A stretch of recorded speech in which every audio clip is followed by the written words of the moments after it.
جس پر وکیل نے بتایا کہ درخواست گزار کا نہ ہی کوئی کسی انکوائری میں نام ہے اور نہ ہی ابھی تک کوئی ایف آئی آر درج ہوئی ہے۔ ایک ایف آئی آر درج کر کے رکھی اور یہ نامعلوموں پہلے گرفتار کرتے ہیں اور پھر نامعلوموں کا نام اس میں شامل کر کے نامعلوموں میں نام شامل کر کے یہ گرفتار کر لیتے ہیں، تو ابھی تک کوئی ایف آئی آر درج نہیں ہوئی۔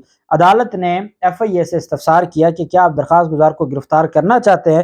ایف آئی اے نے بتایا اس انکوائری میں فی الحال درخواست گزار کو ہم گرفتار نہیں کرنا چاہتے۔ اب یہ جو فی الحال کہا تو اس کے اوپر جو آنریبل اسلام آباد ہائی کورٹ ہے وہ سمجھ گئی کہ ان کی نیت یہ ہے کہ یہ یہاں سے درخواست واپس لے لیں اور پھر ایف آئی اے کو گرفتار کر لے۔ عدالت نے کہا ٹھیک ہے، پھر فی الحال سے مراد یہی ہے کہ عمر ایوب کو ابھی آپ گرفتار نہیں کر رہے، ابھی ہم اس کی درخواست نمٹا رہے ہیں۔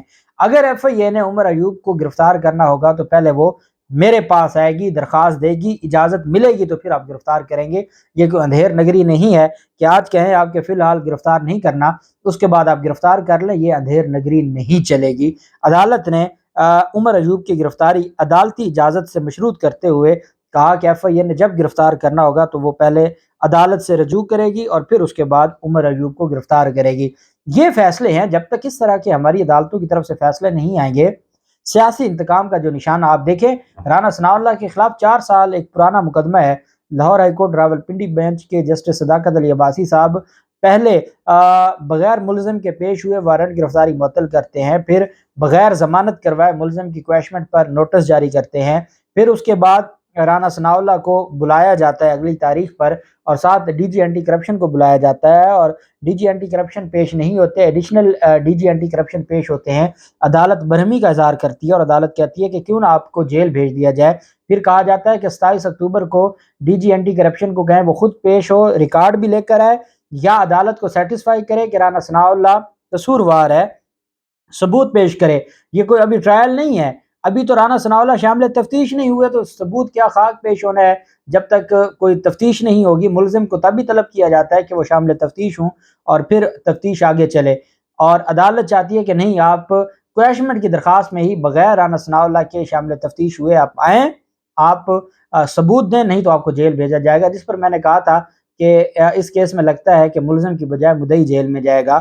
تو یہ اس طرح کے جو فیصلے ہیں، یہ ہماری عدالتوں کا ایک جو نظام ہے، عدالتیں بہتر سمجھتی ہیں۔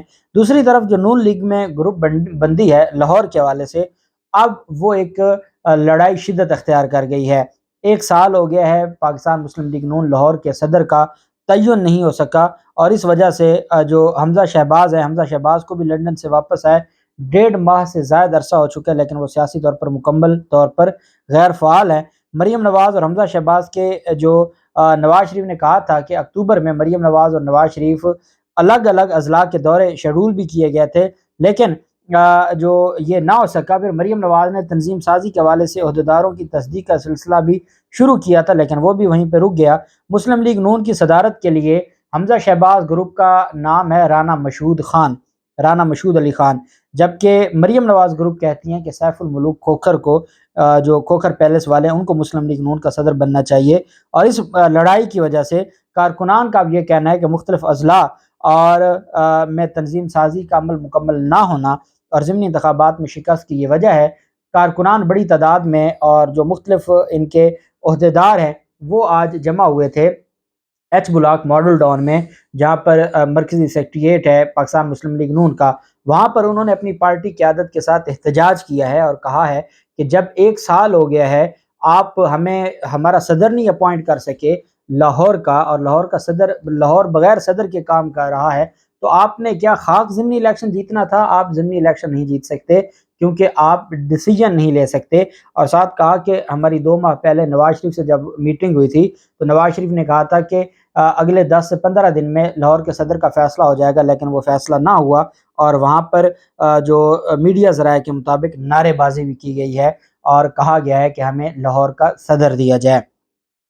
جبکہ فروخ حبیب کی طرف سے پاکستان پیپلز پارٹی کے سینئر رہنما، سینئر قانون دان اعتزاز احسن صاحب کو آفیشلی پاکستان تحریک انصاف کی طرف سے پی ٹی آئی میں شامل ہونے کی باضابطہ دعوت دے دی گئی ہے۔ آپ جانتے ہیں کہ اعتزاز احسن صاحب کی طرف سے ایک بیان آیا تھا اور اس بیان پر پھر مسلم لیگ نون کو تو مرچیں لگی تھیں۔ جو پنجاب میں پاکستان پیپلز پارٹی ہے انہوں نے مذمتی قرارداد بھی منظور کی، انہوں نے اعتزاز احسن صاحب کا جو زمان پارک میں گھر ہے اس کا گھیراؤ کرنے کی بھی دھمکی دی گئی تھی اور یہ کہا گیا تھا کہ ہم گھیراؤ کریں گے۔ اس کے علاوہ بھی بہت کچھ کہا گیا، اور یہ کہا گیا کہ افتخار چودھری کا ڈرائیور تھا، یہ بھی کہا گیا کہ وہ غدار سیاستدان ہے۔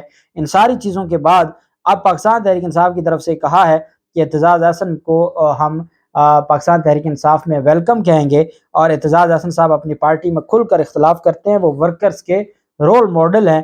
فرح حبیب نے کہا کہ نون لیگ اور پاکستان پیپلز پارٹی میں بادشاہی ہے، کسی کی ضرورت نہیں کہ اختلاف کرے۔ انہوں نے کہا کہ پارٹی میں آنے کے لیے ہمارے لیے ہر اچھے بندے کے لیے راستے کھلے ہیں، اور ہمیں بہت خوشی ہوگی اگر اعتزاز احسن صاحب پاکستان تحریک انصاف کو جوائن کریں گے۔ ساتھ آپ جانتے ہیں کہ پاکستان پیپلز پارٹی کی طرف سے 2 الزام لگائے گئے ہیں۔ ایک اعتزاز احسن صاحب پر یہ الزام لگایا گیا ہے کہ اعتزاز احسن صاحب اپنے بیٹے کو پی ٹی آئی کی ٹکٹ پر سینیٹر بنوانا چاہتے ہیں۔ دوسری بات یہ تھی کہ پی ٹی آئی کی ٹکٹ حاصل کر کے نیشنل اسمبلی کا الیکشن لڑوانا چاہتے ہیں اپنے بیٹے کو اعتزاز احسن، اور یہ الزام لگائے گئے تھے، اور جن الزامات کا جواب اعتزاز احسن صاحب نے تو نہیں دیا تھا، لیکن آصف زرداری کی طرف سے اعتزاز احسن صاحب کے خلاف جو کارروائی تھی شوکاز نوٹس کے حوالے سے وہ شروع کر دی گئی تھی، اور آپ دیکھتے ہیں کہ اعتزاز احسن صاحب کب یہ دعوت قبول کرتے ہیں اور کب پاکستان تحریک انصاف کو جوائن کرتے ہیں۔ جب جو بھی تفصیلات ہوں گی آپ کے ساتھ شیئر کرتے رہیں گے۔ اللہ پاک پاکستان کا حامی و ناصر ہو۔ بہت شکریہ۔ اللہ حافظ۔ پاکستان زندہ باد۔